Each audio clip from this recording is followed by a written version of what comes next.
സിഡ്നിയിലെ Bondi ബീച്ചിൽ ജൂത സമൂഹത്തിനെതിരെ നടന്ന ഭീകരാക്രമണത്തെ അപലപിച്ച് ലോക നേതാക്കൾ. ഭീകരാക്രമണത്തിൽ ദുരന്തം അനുഭവിച്ച് എല്ലാവർക്കും UK പ്രധാനമന്ത്രി കെയർ സ്റ്റാർമർ അനുശോചനം രേഖപ്പെടുത്തി. യൂറോപ്പ് ഓസ്ട്രേലിയക്കൊപ്പവും ജൂത സമൂഹങ്ങൾക്കൊപ്പവും നിലകൊള്ളുന്നുവെന്നും അക്രമം, ജൂതവിരുദ്ധത, വിദ്വേഷം എന്നിവയ്ക്കെതിരെ ഒറ്റക്കെട്ടായി പ്രവർത്തിക്കുമെന്നും European commission president Ursula von der Leyen പറഞ്ഞു.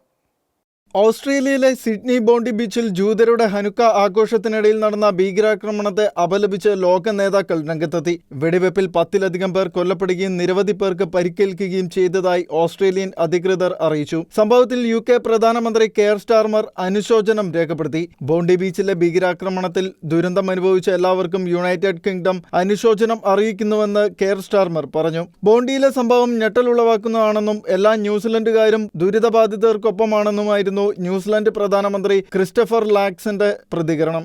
ബോണ്ടി ബീച്ചിലെ ദാരുണമായ ആക്രമണത്തിൽ ഇരകളുടെ കുടുംബങ്ങൾക്കും പ്രിയപ്പെട്ടവർക്കും എന്റെ ഹൃദയംഗമമായ അനുശോചനം അറിയിക്കുന്നതായി European commission president Ursula von der Leyen പറഞ്ഞു. യൂറോപ്പ് ഓസ്ട്രേലിയക്കൊപ്പവും എല്ലാ സ്ഥലങ്ങളിലെയും ജൂത സമൂഹങ്ങൾക്കൊപ്പവും നിലകൊള്ളുന്നുവെന്നും ആക്രമണം, ജൂതവിരുദ്ധത, വിദ്വേഷം എന്നിവയ്ക്കെതിരെ ഒറ്റക്കെട്ടായി പ്രവർത്തിക്കുമെന്നും അദ്ദേഹം കൂട്ടിച്ചേർത്തു. ജൂതരുടെ ഹനുക്ക ആഘോഷത്തിനിടെ നടന്ന ഭീകരാക്രമണം തന്നെ ഞെട്ടിച്ചതായും ഈ നിന്ദ്യമായ ഭീകരപ്രവർത്തനത്തെ ശക്തമായി അപലപിക്കുന്നുവെന്നും നോർവേ പ്രധാനമന്ത്രി ജോനാസ് ഗഹർസ്റ്റോർ പ്രതികരിച്ചു.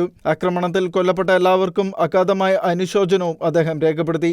International desk, Shekinah news.